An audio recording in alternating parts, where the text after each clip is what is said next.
Hello, I'm Robert Breaker, and every week I give you a new sermon in English and in Spanish. And this week we're going to look at the topic of, does the Bible teach dispensations?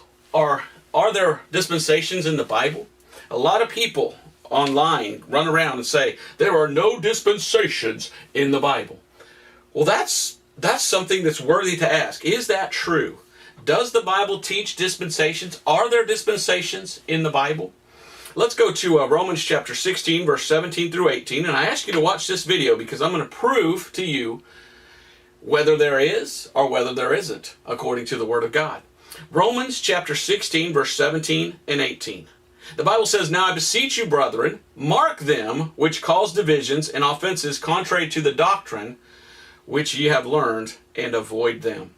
For they that are such serve not our Lord Jesus Christ, but their own belly, and by good words and fair speeches deceive the hearts of the simple." Unfortunately, there's a lot of people that are simple. And a lot of people will just go by what they hear and never study for themselves. So what we want to do is we want to get into the Word of God today, and we want to ask, are there dispensations in the Bible? And if there are, the Bible tells us we need to avoid those that say the opposite, because they're there to deceive. And we're to mark them and say, hey, watch out for them. So, are there dispensations in the Bible? Well, you go to a lot of websites and you go to a lot of YouTube videos and videos online, and they say, no, there are no such thing as dispensations. And one of the biggest things they say is they say that dispensations started with Darby, a man named John Nelson Darby, in about the mid-1800s. And they say, so before that, nobody believed in and nobody taught dispensations. And I chuckle. And I say, how could anyone with a straight face say such a thing? There is a book, and the name of that book is Dispensationalism Before Darby. And that book shows you, without any shadow of a doubt, that there is a teaching by Christians of dispensations in the 1700s, even as far back 1600s. And if you know the Apostle Paul, you'll go back, you can see it even farther back. So, are there dispensations in the Bible? Well, we're going to look at that here in a second, but their entire premise is dispensationalism started with Darby in the 1800s. And that's around the mid-1800s. But yet, history proves, and this book explains it, that there were many who taught dispensationalism before Darby, before Scofield. Well, just for fun, I looked up the Webster's 1828 dictionary. And wouldn't you know it, this came out in 1828. And here is dispensation. Now look down there at the very last one. That which is dispensed or bestowed, a system of principles and rights enjoined as the Mosaic dispensation, the gospel dispensation. So even the dictionary in America, the Webster's 1828, the man who wrote the dictionary said, yeah, there's dispensations. Where would he have gotten it from? Because he was before Darby. So is it right? Is it good? Is it true to run around like many people do and scream and holler and say there's no such thing as dispensations in the Bible, and to say dispensationalism started with Darby? Is that true? The answer is no. So with that, we see that those who say that are deceivers and liars, and they shouldn't be listened to. So that right there disqualifies them from continuing, because their entire premise, their entire foundation has crumbled. Yes, Virginia, there are dispensations in the Bible. And so it's interesting to me to see people still running around saying there's no such thing as dispensations, and dispensationalism started with this guy named Darby who invented it. And yet, many believed in it before. Now, are dispensations in the Bible? Let's don't look at man. Let's look at the Bible itself, and let's find out. So you go to your eSword, or you go to your word search in the Bible, King James, and you type in dispensations. And guess what? The word shows up 4 times in your Bible. So, are there dispensations in the Bible? Yeah, the word is there 4 times. Now, here's what they say. Here's another lie. What I'm doing today is I'm going to be exposing the lies of those who are anti-dispensationalists or non-dispensationalists or against dispensations. First, they've been proven lying by saying that it started with Darby. Even Webster said, no, there's dispensations. And there were many that taught dispensations before that. But then they lie even further and say there's no dispensations in the Bible. And yet the word appears 4 times. How could anyone look at you with a straight face and say those things? Do they not read their Bible? I don't know. All I know is what the Bible says. So let's look at them quickly. I want you to see all 4 times that it shows up in the Bible. And what they'll say is they'll say, well, okay, the word is in the Bible. No, you just said they're not in the Bible. So again, strike 2, you've been disqualified. But they say, well, they don't refer to any time periods. I'm glad you said that, because here's strike 3 for those who are against dispensations. But we'll get to that in the next verse. But let's read the first verse when the word appears in the Bible. 1 Corinthians chapter 9 and verse 17. 1 Corinthians 9:17 says, for if I do this thing willingly, I have a reward. But if against my will, a dispensation of the gospel is committed unto me. So that's the first time we find the word dispensation in the Bible. And they say, well, that's just God giving something to someone. Well, what is a dispensation? It's God giving someone something that they are then supposed to go and give to other people. So it's something new. It's something different that God tells man to go tell man. And yes, that has to do with time periods. Look at Ephesians chapter 1 and verse 10. That in the dispensation, there's the word, of the fullness of times. Okay? A lot of these people that are anti-dispensationalists, they say, well, dispensations, it's not a time period. Here, the context is a dispensation of the fullness of times. So, yes, it is in the Bible. Yes, people believed in and taught dispensations before Darby. And yes, the truth of the matter is, it does apply to a time, because it's right there. That in the dispensation of the fullness of times, he might gather in one all things in Christ, both which are in heaven and which are on earth, even in him. So how anyone could look at you and lie to you without blushing is disturbing, and say there's no such thing as dispensations. It started with a guy named Darby, and it has nothing to do with time periods, when we've debunked all 3. In baseball, that's strike 3, you're out. So there's more I'm going to get into, but just looking at that, how do people follow those who are non-dispensationalists? If you follow them, you're following somebody that doesn't read the Bible and isn't telling you the truth. Okay? Ephesians chapter 3 and verse 2. If ye have heard of the dispensation of the grace of God, which is given me to youward, how that by revelation he made known unto me the mystery. Look at verse 5. Which in other ages was not made known unto the sons of men, as it is now revealed unto his holy apostles and prophets. So there was something in the Old Testament that God had hidden that he said, I'm going to wait and I'm going to reveal later in a different time. And then God dispensed that in that time. Dispensation. Now, the last time the word shows up is in Colossians chapter 1 and verse 25. So these birds out there that run around and say there's no dispensations in the Bible, I have to ask, have you read it? Would you maybe do me a favor and not speak until you've read the whole thing? And be careful what you say? Because saying there's no such thing as dispensations and they're not in the Bible, yet we've seen 3 times the word. And here's the last time. Colossians chapter 1 and verse 25. Whereof I am made a minister according to the dispensation of God, which is given to me for you to fulfill the word of God. Even the mystery, which hath been hid from ages and from generations. So there's something that God held off on telling man until later.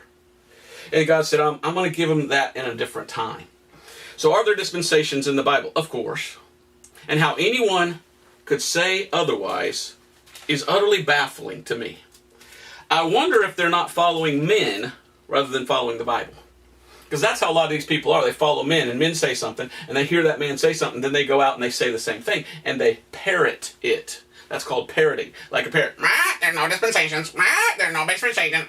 Darby. Started with Darby. Started with Darby. And you hear people saying the same thing over and over, and you go, okay, I want to know if that's true or not. And you look at the Bible and you go, oh, yeah, that's not true. So why are they regurgitating the same lies over and over? Regurgitate means to puke, to upchuck, to throw up, to vomit. Have you ever seen a baby bird? The mother bird goes out and eats a worm or something and comes back and she regurgitates into that. And that's how that little baby is fed. That's kind of sad, but that's how a lot of people today are who claim to be Christians. They're a bunch of little babies, little birds, and they're letting other people regurgitate to them. And rather than maturing and going and studying for themselves and feeding themselves, They just want to regurgitate what someone regurgitated to them. I'm really tired of that. How about you? I'm really tired of people saying things that aren't true. The Bible tells us to mark those people. So I'd like to do that today, publicly mark those who lie in saying dispensations are not in the Bible. I just showed you 4 verses, the word dispensation. They lie and say dispensations didn't start until Darby. I just showed you there's a man before Darby. There's a whole book, Dispensationalism Before Darby, that shows you 100, 200, 300 years people believed in dispensations and taught it. And then they go so far as say, well, all right, well, dispensations are in the Bible, the word is there, but it's not a time period. And I showed you the verse where it says the dispensation of the fullness of times, plural. So you've got to be very, very careful. Now you might be sitting there saying, well, Brother Breaker, why are you so dogmatic on this? Because this does affect doctrine. This also could affect where you spend eternity. So I find that this is a very, very, very important topic and a hill to die on, if you will. Now, I've been in the ministry now for about 32 years. So who am I to speak? Just some guy with a little bit of experience, huh? Do I get a seat at the table? Do I get to say something? I guess so, if I've had that much experience, I guess. But in my ministry, I have always taught dispensations. I even went to some churches and heard some pastors say, you should never teach dispensations. Now, that'll confuse people. And I go, when I learned it, it took away all confusion. It helped me understand the Bible. How does that confuse people? Here I am now, 32 years later, and I look back at all those years, and I cannot tell you how many times people have told me, Brother Breaker, thank you for teaching dispensations. You opened the Bible up to me. You made me want to read it. You made me want to study it more. All the contradictions went away. I understood it. It helped me. I said, so it didn't confuse you? No, it got rid of all my confusion, and it helped me. So another one of the lies that a lot of those people say is, don't ever teach dispensations, it'll confuse people. And I have seen in my 32 years of experience of preaching dispensations the exact opposite. People saying it took away all confusion. Now I understand the Word of God. So I want to be faithful continuing. Now, first thing I want to say is this. Are dispensations in the Bible? Are dispensations, I'll abbreviate here, dispensations, make sure I got it on there, yeah, dispensations in the Bible? And the answer is yes. The answer is the word appears 4 times. So yes, dispensations are in the Bible. We see the word 4 times. But also, we see a command. And that command that is given in 2 Timothy 2:15 is a command to go to the Bible and figure it out in a dispensational way. Let's go to 2 Timothy chapter 2 and verse 15. 2 Timothy 2:15 says, study to show thyself approved unto God, a workman that needeth not to be ashamed, rightly dividing the word of truth. So the Bible gives us a command. That command is study. Study the Bible. And what do you do with the Bible? You divide it. You rightly divide it. So there are divisions in the Bible. And those divisions we call dispensations, because that's how we read the Bible. We go, oh, well, this is back here to this part. This is over here to this part. So this dispensation is over here. Then there's another dispensing later when God revealed some of those mysteries over here. So that it is not wrong to believe in dispensations and to practice dispensations. It is a command of God and from God for all of us today. Now, what I want to do is I want to draw up here the teaching of dispensations. So I'm going to turn this off, and then I'll turn it back on. And then I'll show you what dispensations are. And you tell me if this confuses you. If anything, it helps you go, whoa, so that's where that happened in the Bible. And putting it up here as a timeline helps you more than anything to understand. So I will be right back. I'm going to go ahead and I will draw up here the dispensations. And by the way, I have lots of videos on YouTube about dispensations. You just type in Robert Breaker and then dispensations in the search bar on YouTube, and you can look those up. I think one of the ones that a lot of people really like is the one that says, every dispensation ends in disaster. That's a good one. Watch that one if you get a chance. But let me draw dispensations up here, and then I'll be right back, okay? All right, so here it is on the board. Here are dispensations. This is basically taking the whole Bible and laying it out and doing what the Bible says, rightly dividing. And some people have 7 dispensations, some have 8. Well, 8's the number of the new beginning, and God starts a new beginning here in the 8th. So I have 8 dispensations up here. The first one would be with Adam and Eve before they fell. Then we have after they fell, the time before the flood. Then with Noah, God starts the destruction of the earth and kills everybody but Noah and his family, 8, because they were so sinful with the flood. Then we have after the flood, we have Shem, we have Nimrod, we have all these things. Then God calls a man named Abraham. And that starts this dispensation, the patriarchal dispensation, when God is dealing with the man and his seed. And then we see Moses, and God takes and he puts the children of Israel into the promised land through the Exodus and all that. And then God uses Moses to bring the law. Well, then Jesus comes, and Jesus dies on the cross for the sins of the whole world. But he came as the Messiah for the Jews, and they were supposed to accept him so that his kingdom could come. But they rejected him, and because they rejected their Messiah, God said, okay, come here, Paul. I'm going to give you some extra revelation, and I'm going to go deal more with Gentiles now than with Jews. Now we're waiting for the time called the rapture. And then things will change again at the rapture. And the rapture will be here. Here comes the rapture of the church. And God goes back to dealing with Israel, and there'll be this 7-year period. It's called the tribulation, or the time of Jacob's trouble. This is when the Antichrist is allowed to rule over the whole earth for 7 years. But then Jesus will return at the battle of Armageddon. And Jesus will destroy the Antichrist in flaming fire, the Bible says. And then Jesus will rule for 1,000 years during that time. So isn't it neat to be able to lay out the Bible in a timeline in a way that you can see it and understand it? How is that confusing? If anything, it's laying it all out to understand it and say, oh wow, that's where it is in the Bible. So in the Bible, there are dispensations. This is how we rightly divide. This is how we look at the Bible through these different time periods in which God spoke to people in different ways. Now, all the Bible is given to us to read. Okay? So read all the Bible. But not everything in the Bible applies to us today. You can't help but see that if you go and you open up the Bible to where it says Old Testament, New Testament. And then boom, right there, you go, wow, that's different. There's an old and a new. What's the difference between the Old Testament and the New Testament? Well, there was a change. Something changed. And the Bible says it was from the death of a testator. And when someone dies, the death of a testator starts a New Testament. So, how can anyone say there's no such thing as dispensations? Do they rightly divide? No. Would they at least say that the Old and the New Testament are different? If so, then they would be at least a moderate dispensationalist because they see 2 dispensations. But some of them are so dogmatic they won't even say the Old Testament and New Testament were different. Let me tell you something. This might be a little profound. But things different are not the same. Okay? I mean, I hate to be the guy that points out the obvious, but if one was old and the other is new, then they are not the same thing.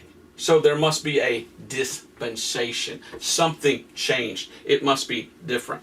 So I believe in dispensations because the word's in the Bible, and the command is in the Bible for us to study and to rightly divide. So that's what I'm going to do. I'm going to rightly divide the word of truth. How about you? If you say, no, I don't believe in this, okay, well, you have fun disobeying that command. By the way, do you know they changed that in a lot of new versions of the Bible? And they take out the word study. That's why I'm King James only, because I've studied all the versions. King James is the only one that tells us to study it. The only command in the entire New Testament to study the Bible is in 2 Timothy 2:15, and you can only find it in the King James Bible because they take that command out in all new versions of the Bible. That's why I refer to them as perversions. I believe God gave us command to rightly divide. Could it be the reason people don't believe in dispensations today is because they have another Bible that doesn't tell them to study and rightly divide? That's a good question. Okay, so the third thing I want to say about this, studying dispensation helps us to know the Bible. To know the Bible.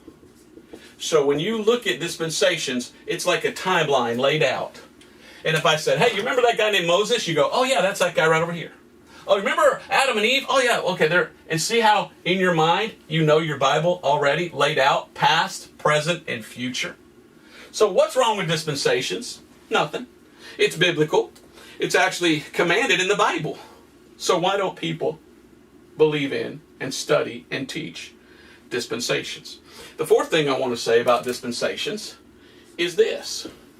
If you believe in dispensations, it helps you to avoid confusion. There's a lot of people out there that claim to be Christians that are confused. And I've talked to many people, and they've told me, Brother Breaker, your teaching and preaching on YouTube has helped me to understand the Bible, and you got rid of a lot of confusion. Because before I look at the Bible, I didn't know where to start, I didn't know where to begin, I didn't know what was for me and what wasn't, and it made me not even want to read it because I couldn't understand it. But when I saw it laid out in dispensations, it made me go, wow, now I got it in my head now it makes me want to read it. So do you see how teaching on dispensations makes people go, wow, I think I'd kind of like to learn a little bit more because, boy, this seems interesting. A lot of people go to church, what do?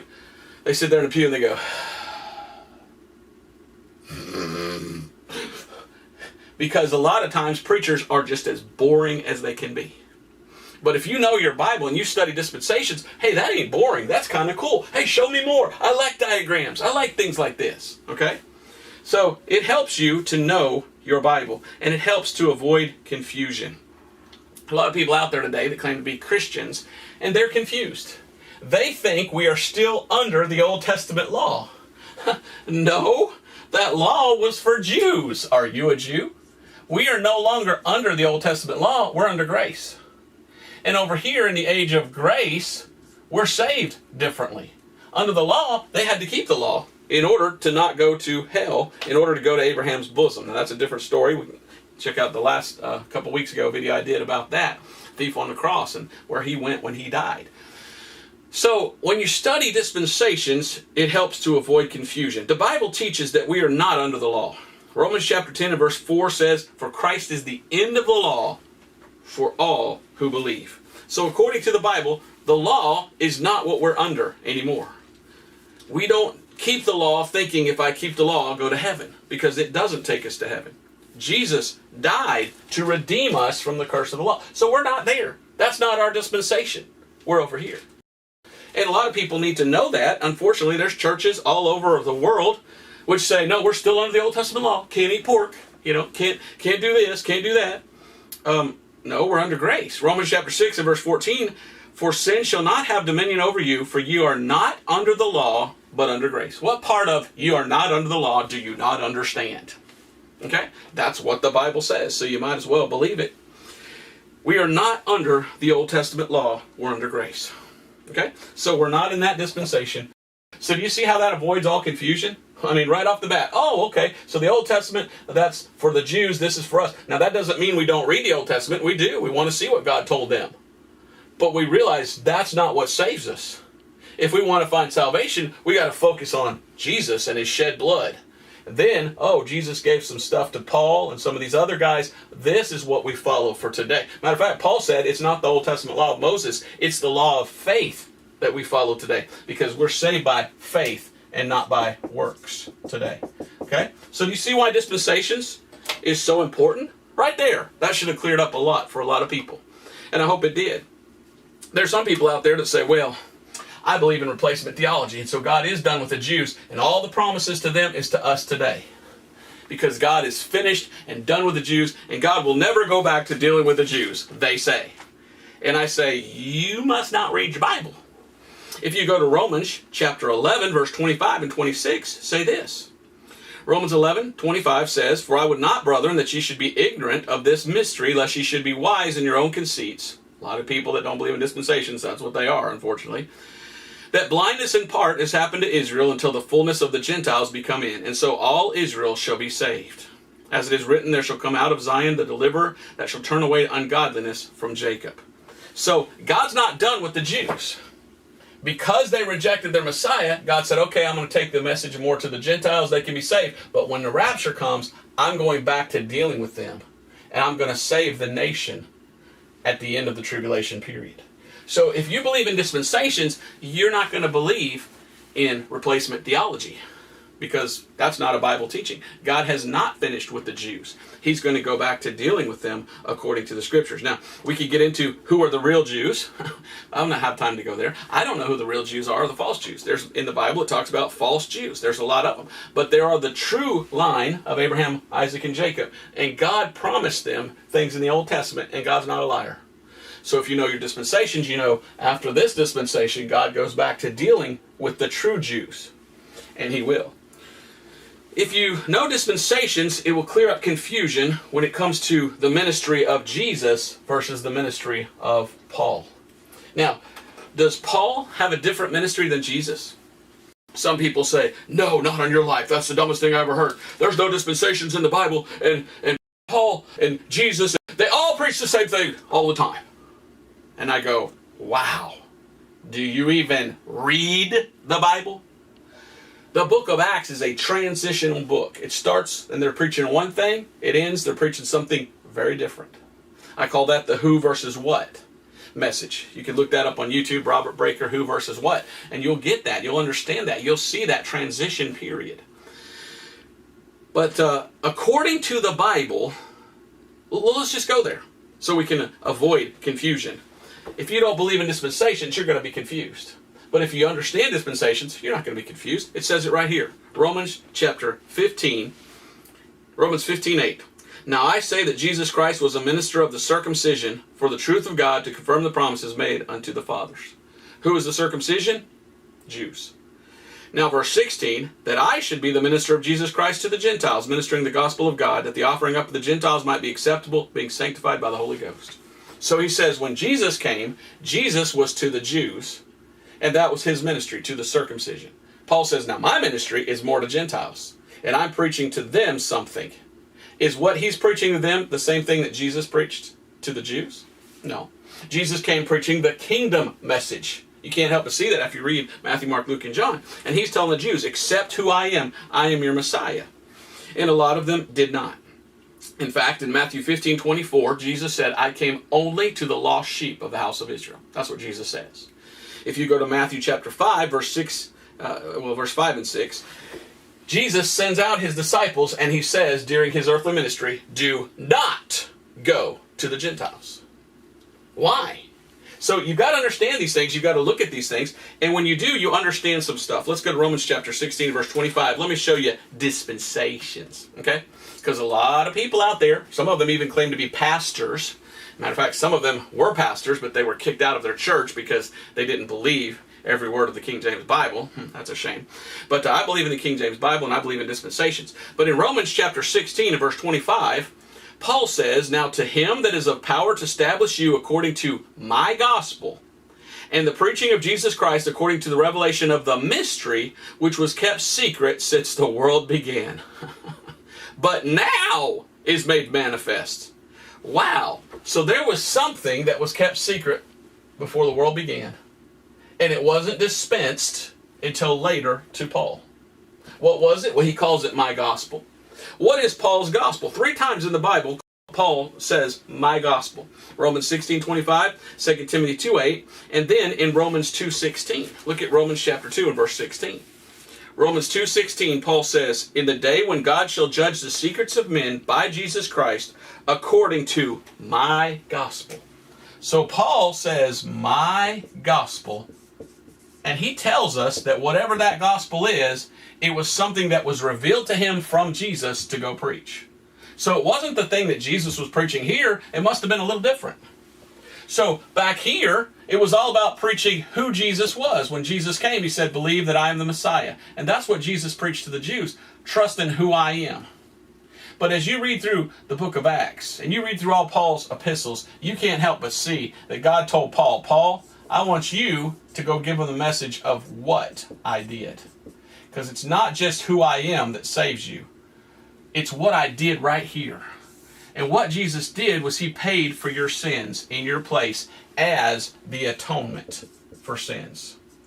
So Paul's message, or Paul's gospel, is trust in what Jesus did. Don't just believe who he is, that he's Messiah. Trust in what he did. Paul's gospel is 1 Corinthians 15, 1 through 4.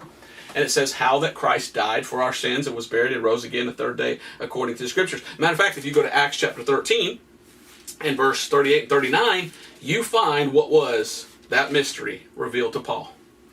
And in Acts 13, 38 and 39, Paul says, "Be it known to you, therefore, men and brethren, that through this man is preached unto you the forgiveness of sins, and by him all that believe are justified from all things from which you could not be justified by the law of Moses." So that is the mystery of being justified by faith. This is so amazing, because some 1,500 years later, around here, some guy named Martin Luther goes through and he goes, "You know what? I'm going to stop following what the church is telling me. I'm just going to read my Bible." And he read his Bible and he goes, "Oh, that's what God told Paul to go preach. I'm going to start preaching that too." And people got saved left and right, because that was what God told Paul to preach. So we find that in the book of Acts and in the teaching of Paul. Matter of fact, there's 7 mysteries that were revealed to the Apostle Paul, and I might talk about those here in a little bit. But the gospel that Paul preaches is the gospel of salvation today. So yes, the ministry of Jesus was different than the ministry of Paul, because Jesus was only to the Jews, trying to get them to believe in who he was. And then when the Jews rejected him, he said, "Okay, Paul, your ministry is to go preach what I've done." And because the Jews rejected Paul, God said, "I want you to go more to the Gentiles." So how can anyone say there's no difference between the ministry of Paul and Jesus? Oh, okay, I get it. It's because they don't believe in dispensations. That's why they would say something so silly. Maybe it's because they haven't read their Bible. So it avoids confusion. If you simply read your Bible and understand that God is dealing with people in different times and he's changing the message just a little bit here and a little there. It's not so much that he's changing the message, he's revealing, he's giving revelation of certain things that were mysteries. Things that were hid from before the world began. And then God says, I'm going to wait till this time right here to dispense this to this guy right here. Do you see why you have to believe in dispensations? Otherwise, you miss the gospel of Paul, which we saw is the gospel you're to be judged by someday. If you don't come to Paul and accept Paul's gospel, you're not going to heaven when you die. Paul says that, not me. Romans chapter 1 verse 16, "For I am not ashamed of the gospel of Christ, for it is the power of God unto salvation to everyone that believeth, to the Jew first, and also to the Greek." And that is what Paul called my what? Gospel. Hey, look at verse 17. "For therein is the righteousness of God revealed from faith to faith." Well, there was a different faith back then. Now it's this faith. What was the different faith? Well, under the law, to get forgiveness of sins, they had to sacrifice an animal. And their faith was in the blood of that animal, because when that blood was offered, their sin was forgiven. Are we saved today by killing animals? God forbid, no. We're saved by Jesus Christ, the Lamb of God, who died in our place for our sin. Different time, different dispensation, different blood. So very different. So for life of me, I don't understand why there's people out there that say, "There's no such thing as dispensations in the Bible. How dare you listen to anyone that preaches dispensations? They'll confuse you." No, if anything, that helps us get rid of all confusion and to see it exactly the way that it is in the Bible. Number 5, if you study dispensations, it helps you to explain all supposed contradictions in the Bible. Now, are there contradictions in the Bible? Well, God can't lie, the Bible says. So there must not be any contradictions. But there are some places in the Bible where one guy says this and another guy says this, and they're not the same. Now, if you don't believe in dispensations, then the only conclusion you can come to is God lied. Because God said one thing one day and another thing another day through these guys, so God's a liar. Well, I guess we all might as well go to the bar and get drunk if that's the case, if God is a liar.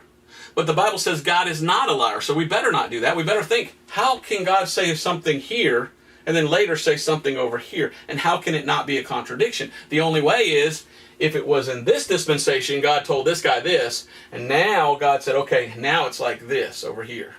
And that's what we see. Let me give you just 2 examples. There's not time to go through all of them, but let's go to Galatians chapter 1. Paul the Apostle says this in Galatians chapter 1. And I can't tell you how many people Oh, this is one of the greatest joys I've ever had in my ministry. Is how many people tell me, Brother Breaker, I looked at the Bible, I saw these contradictions, I just put it on the shelf, and I said, I can't be of God because it has all these errors and mistakes that they thought were mistakes. They were supposed contradictions.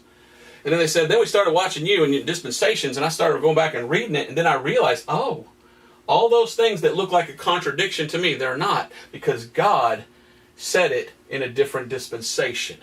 Now it's not a contradiction. Now it's God saying, okay, I dealt with these people this way. Here's how I'm going to deal with you. Now over here, I'm going to deal with them this way. And God can do that. People say, well, Jesus Christ is the same yesterday, today. Yeah, he's the same. But he can change how he deals with people and still be the same. I've got 3 kids. One's a boy, 2 are girls. I am the same father to all 3, but the way I deal with them is a little different because I'm a little bit more softer, a little bit more gentle with the girls, and with the boy, I play a little bit more rough.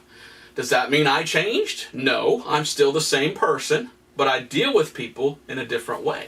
And God is the same way. God, through dispensations, deals in different ways in different times.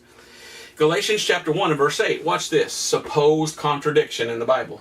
Galatians 1:8, Paul says, but though we or an angel from heaven preach any other gospel unto you than that which we have preached unto you, let him be accursed.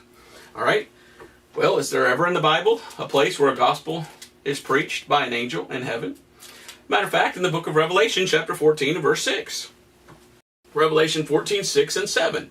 And I saw another angel fly in the midst of heaven, having the everlasting gospel, to preach unto them that dwell on the earth, and to every nation and kindred and tongue and people, saying with a loud voice, fear God and give glory to him, for the hour of his judgment is come.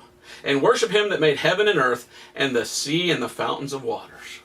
This is during the tribulation. Okay? But if there's no such thing as dispensations, then this angel right here, which it looks like is from God, no doubt, would have to be accursed, because Paul said, any angel from heaven preaching any other gospel is accursed. And here he comes, and he's preaching the everlasting gospel. And what is that gospel? Fear God. Fear God. Paul says God had not given us a spirit of fear, but of power, love, and a sound mind. Here comes an angel saying, no, you better fear. The only way that that is not a contradiction in the Bible is dispensations.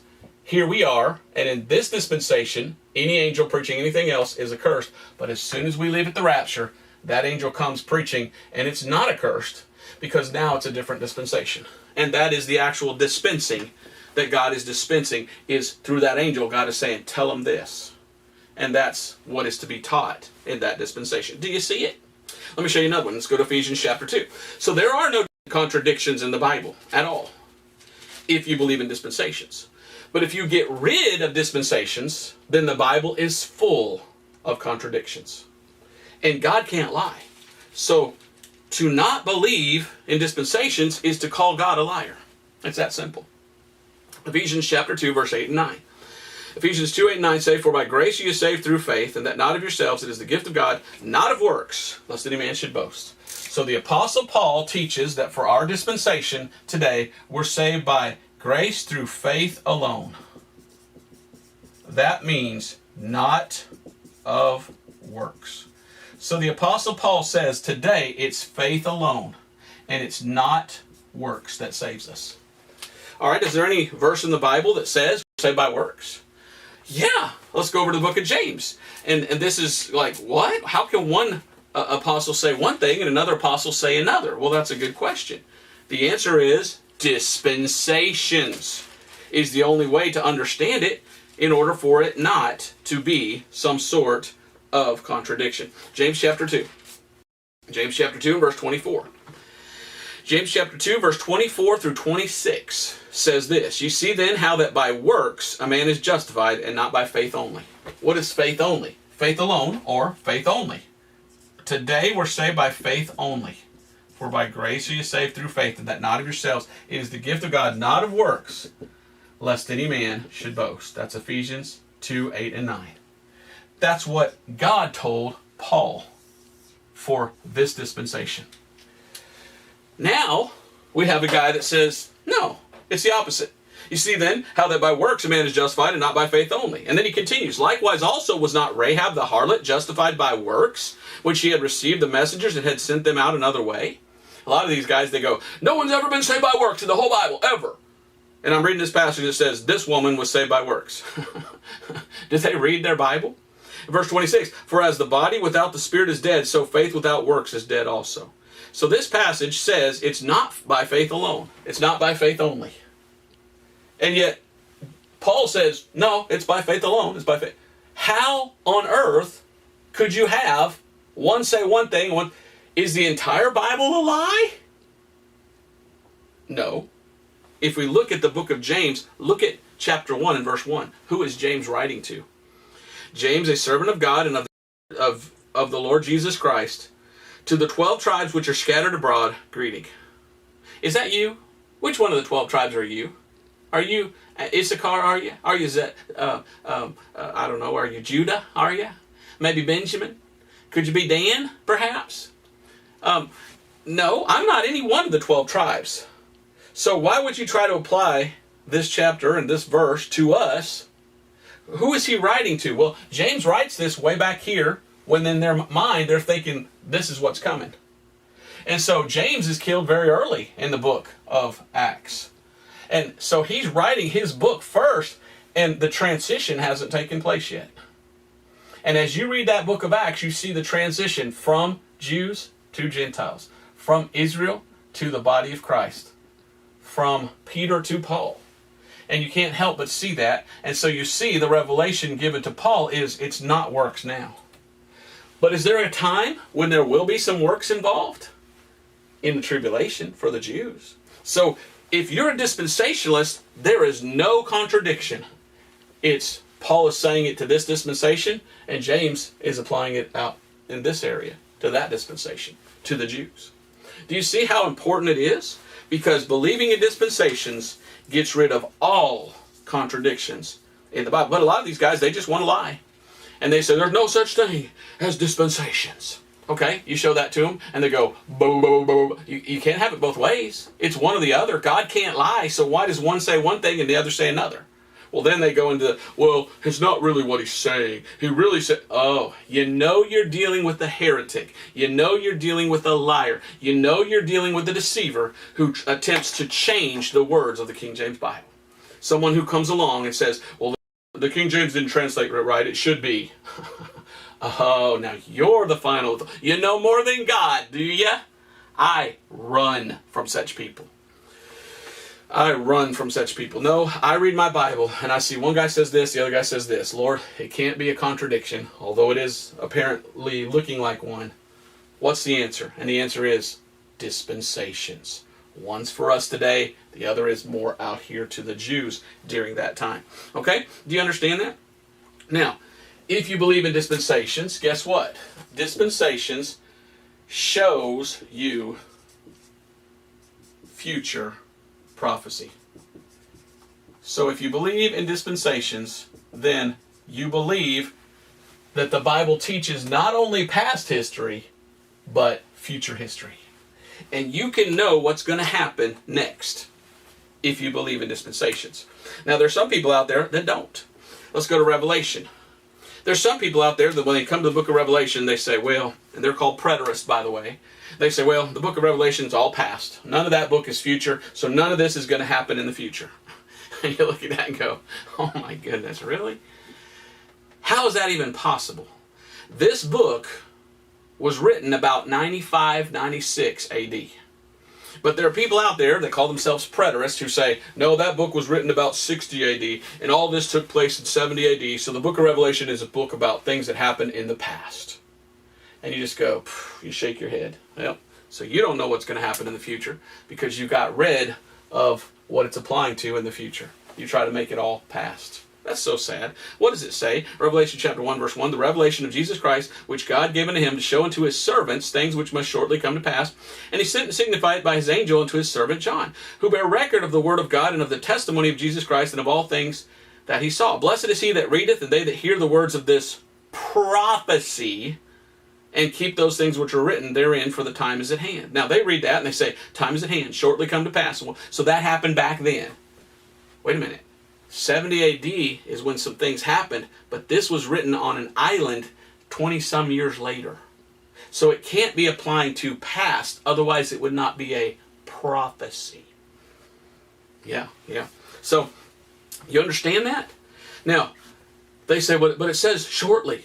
And it says time is at hand. Well, did you ever read 2 Peter 3:8? A day with the Lord is 1,000 years. In God's eyes, 1,000 years is like a day. The church age, according to the Bible, Hosea chapter 6, is about 2,000 years. So in God's eyes, it's about 2 days that he's waited before he comes back for his bride at the rapture. So in God's eyes, that's pretty short. In our eyes, we're like, that's forever, 2,000 year man. But that's what the Bible teaches. So if you believe in dispensations, you will understand that some of the Bible is still future. And it's fun to read it, and it's fun to see, oh, so that's out there. So please, don't give in to the lies of the non-dispensationalists. Study the Word of God, because that's what it says to do. Well, the last thing I want to say to you today is this. Believing in dispensations gives us hope. Gives us hope of the rapture. Now, I've met a lot of people who have turned against the teaching of dispensations in the Bible. And most of the time, if not all the time, they end up saying there's no such thing as a pre-trib rapture. Many of them end up saying there's no such thing as any rapture. Some of them fall into the mid-trib or post-trib rapture. But if you know dispensations, you understand how each dispensation ends and how everything changes. And you cannot help but see that the rapture of the church is the blessed hope. Like it says in Titus chapter 2 and verse 13, looking for that blessed hope and the glorious appearing of our great God and Savior Jesus Christ. So we are looking for the return of Jesus Christ. The rapture is one of the 7 mysteries that God gave to Paul. Go to YouTube and look in the 7 mysteries in the Bible. Robert Breaker, type in my name, 7 mysteries. I've got 7 different videos, and I think I have one that's kind of an introduction. So you have 8 videos about those mysteries. These were mysteries or revelations that were given to the Apostle Paul. And they are doctrine for today. And most of your non-dispensationalists never, ever teach the 7 mysteries of Paul. Probably because they don't even know what they are, because they don't even read their Bible. All they do is like a bird go down and regurgitate. They're not in the Bible. No dispensations in the Bible. It started with Darby. No, don't listen to dispensations. And it's just like, dude, why don't you get along with God, read your Bible, and study, and see what those revelations were that God gave to the Apostle Paul. Because one of them is the rapture of the church. Now people say, oh, the church, the bride of Christ. The church is not the bride of Christ. It's never called the bride of Christ in the Bible. And it's like 1 Corinthians, and it says, I have espoused you as a chaste virgin to Christ. Espouse means you're going to marry him. If you marry him, you're the what? The bride. Mm-hmm. And one of the mysteries of Paul, of the 7, is found in Ephesians chapter 5. Maybe you should read Ephesians 5, because it says that Christ is the head of the church as the man is the head of his wife. So yes, the body of Christ, the church, is the bride of Christ. The bride is the wife. Okay? I still don't understand, but there's a lot of people out there who say there's no rapture. There's no rapture. And one thing's for sure, they're non-dispensationalists. Well, 1 Thessalonians chapter 4, verse 13 through 18, and 1 Corinthians 15, 51 through 58, is Paul telling us, behold, I show you a mystery, and it is the rapture. So if you believe in dispensations, and you go through and you understand what God revealed to the Apostle Paul, you can't help but see what's coming next. And what's next on God's calendar is the rapture of the church. And I believe that because the Bible teaches that. And knowing dispensations helped me see that. And helps me to understand, yes, I've got to get out of here so that God can go back to the time of Jacob's trouble dealing with Israel. So the church has to leave. And that's what you got to understand. Now, 2 Thessalonians chapter 2. If you understand dispensations, then you'll understand this passage. 2 Thessalonians chapter 2, now we beseech you, brethren, by the coming of our Lord Jesus Christ, and by our gathering together unto him, that ye be not soon shaken in mind, or be troubled, neither by spirit, nor by word, nor by letter, as from us, that the day of Christ is at hand. Don't be troubled or shaken in your mind that people run around and say, there's no dispensations in the Bible. They're just trying to deceive you. Don't let them deceive you. It says in verse 3, let no man deceive you by any means, for that day shall not come, watch this, except there be a falling away first. A falling away, that's apostasia. apostasy. That means a falling away from a standing position. That's falling away from doctrine. And it says, and that the man of sin be revealed, the son of perdition. The man of sin. Now this is in the 7-year tribulation. It's divided into 3.5 years and 3.5 years. And the Antichrist has 2 names. He's called the man of sin, and he's called the son of perdition. And if you read the book of Revelation and you understand that it is future, it's not past, the Antichrist, when he rules in those 7 years, he's assassinated in the middle. And he gets a deadly wound. But his deadly wound is healed, and all the world wanders after the beast. And he comes back with Satan in him as the son of perdition. So in this chapter of 2 Thessalonians chapter 2, we see 2 revelations of the Antichrist. It says that man of sin be revealed. So just as soon as the Antichrist is revealed upon the world, that's when the rapture takes place. Now I don't know what that entails. My thought has always been he comes in and he's elected to be president of the United Nations or something like that. And as soon as that takes place, the trumpet is blown and we're out of here. And we who are saved go at the rapture. And this man of sin is revealed, and he rules for 3.5 years. Then he dies, and he comes back to life, and he comes back to life with Satan inside of him.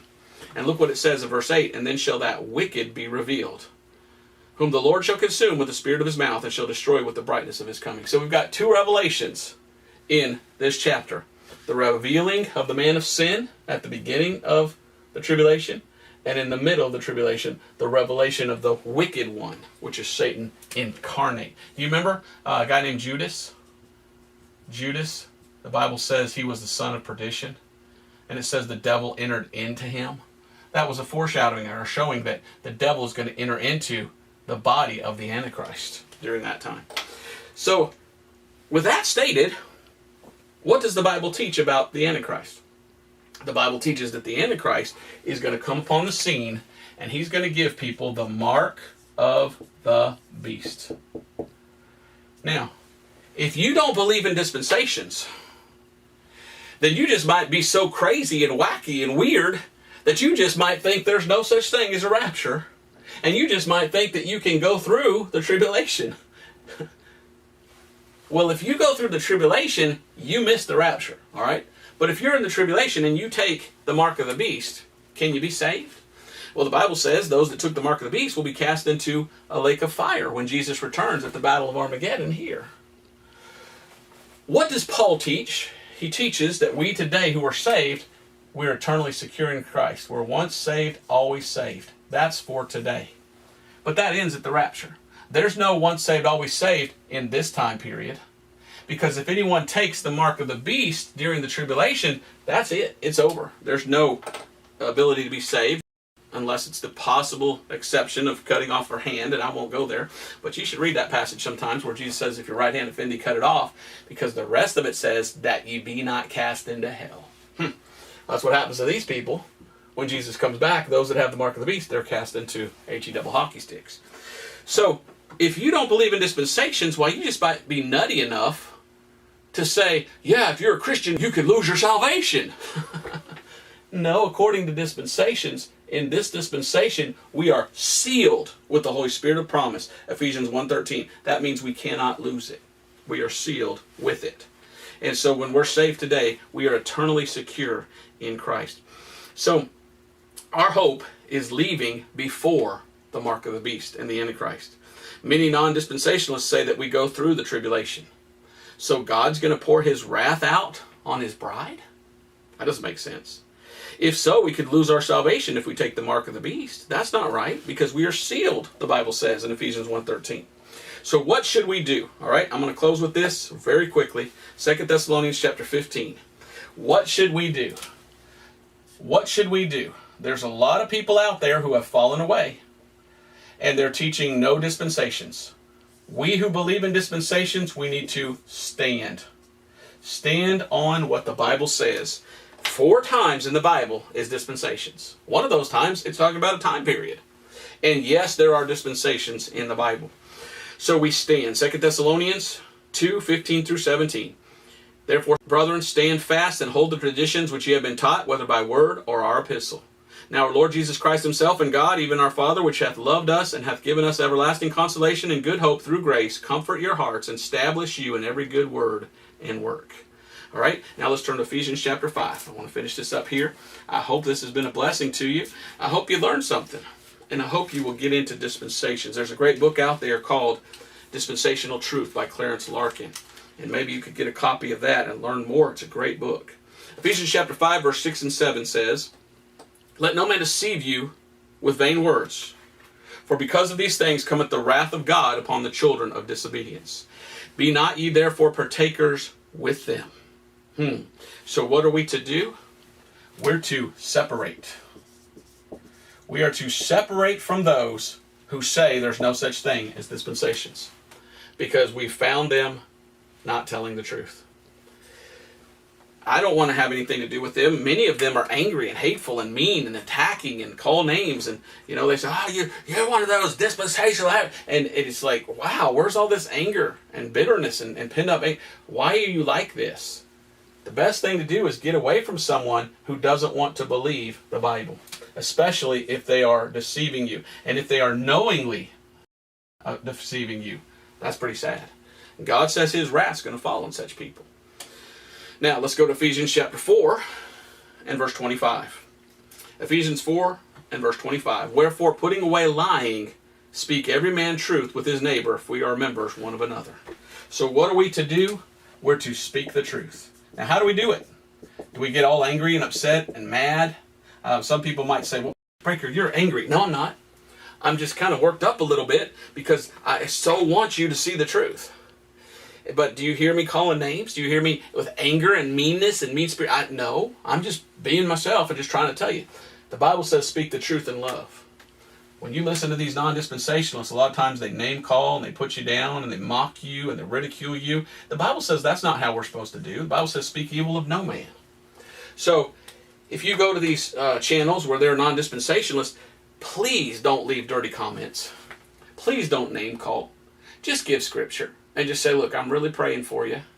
You strike me as a baby, and what do you do with the baby? When a baby's crying, you can't reason with a baby. You just go, oh, they're there, baby. They're there. That's where a lot of these birds are that aren't into dispensations. They may be Christians. They may be saved. I hope they are. But they're babies. And you just kind of go, you know dispensation. Okay, bye-bye. And just separate and say, okay, time to go find somebody who wants to learn truth. Because this guy is still crying and wetting his britches. He is not a mature Christian yet. So speak the truth in love. Okay, don't ever get in the flesh. 2 Timothy chapter 4. I want people to know the truth, and I'm doing my absolute best as a Christian to tell you what the Bible says. 2 Timothy 4, 2 through 5. The Bible says, preach the word, be instant in season, out of season, reprove, rebuke, exhort with all long suffering and doctrine. For the time will come when they will not endure sound doctrine, but after their own lust shall they heap to themselves teachers having itching ears. And they'll run around and say, no dispensations, started with Darby, no dispensations, just like a bunch of parrots. And it says, but after their own lusts shall they heap to themselves teachers having itching ears. And they shall turn away their ears from the truth and shall be turned into fables, lies, made up stories like dispensation started with Darby. Oh, really? How come it was in the dictionary before him? How come there's a book, Dispensationalism Before Darby, that shows hundreds of years before? How come it's in the Bible itself? How come Paul taught dispensations? How come? And it says, but watch thou in all things, endure afflictions, do the work of an evangelist, make full proof of thy ministry. What do we need to do? Well, we need to suffer. They're going to keep doing what they do, attacking, ridiculing, lying. Sometimes they say, hey, I want to debate you, Robert Breaker. Will you do a live debate with me about dispensation? I'm like, no. Why would I waste my time? You have your mind made up, and you're not interested in studying and finding out the truth. All you want to do is attack. Leave off contention before it be meddled with. I'll just suffer you calling me names and saying bad things about me, but I will continue to stand, and I will continue to speak the truth, and I will separate myself from those that walk ungodly and teach false doctrine. Now let's go to Titus chapter 1. And if you're one of my viewers and you've learned what the Bible says through my ministry, and you want to go and deal with these people, please don't give the Lord Jesus Christ a bad name. Don't be in the flesh. Don't attack. Don't ridicule. Don't be evil like they are. And don't lie. if anything, just back up what you say with Scripture and move on. Because all they want to do is take you away from the ministry God's given you. And that's how the devil works. He gets people just fighting all the time.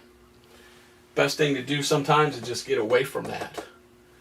And then they're out there crying and screaming and yelling and nobody's listening. Yeah, it's kind of sad, but maybe one day they'll wake up. Titus chapter 1 and verse 13. This witness is true, wherefore rebuke them sharply, that they may be sound in the faith. Sometimes people need a sharp rebuke, but they need it in love. See, what a lot of these guys do, all they do is go around and be mean and hateful and cry out and yell and holler and fuss and name call. And that is not the answer. That's not the answer. As much as lieth within you, live peaceably with all men. Speak evil of no man. You're supposed to show them grace, seasoned with salt. And you're supposed to show them love. And I've done my best today to do that. But how frustrating it really is to see people that are out there saying the same lie over and over and over. And they've got to know by now that they're lying. They've got to know that they're lying when they say there's no dispensations in the Bible. And I showed you 4 times the verses. They've got to know they're lying when they say dispensation doesn't refer to times. And I showed you one of the verses says the times, dispensation of the fullness of times. They've got to know they're lying when they say Darby started dispensations. Well, that's been debunked so many times, so many ways. Comes time when they know they're deceived and they're deceiving others. Why do they persist? We should stand. We should separate. We should just speak the truth. Suffer them to lie about us and say things that aren't true. But when we have the opportunity, we give a sharp rebuke and say, hey, why don't you just cut it out? Why don't you just stop? Why don't you just, you could be out winning people to the Lord with the gospel of Paul instead of attacking other Christians and trying to put them down. Why are you wasting God's time? It's so sad. 2 Timothy chapter 3 and verse 9. The Bible says this. 2 Timothy chapter 3 and verse 9. But they shall proceed no further, for their folly shall be manifest unto all men, as theirs also was. We see it, who are saved and who believe in dispensations, that everything they're doing, it's all just a great big folly. And what are they doing? They're exposing themselves as people who have lied and as people who have not read the Bible. Because if you've read the Word of God and you're following that book, you know there are dispensations. And you know it's a lie to say dispensation started with Darby. You know you're lying. You need to cut it out. You know it's a lie to say there's no dispensations in the Bible. You know that's a lie. You know it's a lie to say, well, it doesn't ever refer to a time period. The dispensation of the fullness of time. Oh, Lord, help us. I'll close with the word of prayer. Heavenly Father, I just come to you in prayer right now and pray for these men who claim to be Bible believers, who claim to be lovers of you and followers of you. Please, God, help them to put away lying and jesting and filthy conversations. Help them, God, to be humble. Humble them, Lord, if that's what they need. And help them to preach the truth. Thank you, God, for the truth. Thank you for the King James Bible. And thank you, Lord, for dispensations. Please let it continue to go out and people see it. And Lord, please help them to get rid of confusion. May they understand and believe. Thank you, Jesus, for everything you've given me. And thank you, Lord, for the Bible that I can believe in and preach. I pray you'd come soon at the rapture, but until you do, help me to stand. Help me to separate from those that walk disorderly, suffer their attacks, and speak the truth. And Lord, when I can, help me to sharp rebuke with wisdom, not in the flesh, but Lord, with your word, which is a sword. Lord, may you pierce their hearts to truth and open their eyes to what the Bible says. May they stop attacking others. May they grow in grace and in truth. I ask in Jesus' name, amen. Thank you for watching. I hope this has been a blessing. I hope you pass this on to other people. Hope you teach dispensations in your church. Please do so. It is a great way to help people to understand the Bible. So does the Bible teach dispensations? Yeah. Are there dispensations in the Bible? Yeah. So I hope that has been a blessing. God bless you. We'll see you next time. Bye-bye.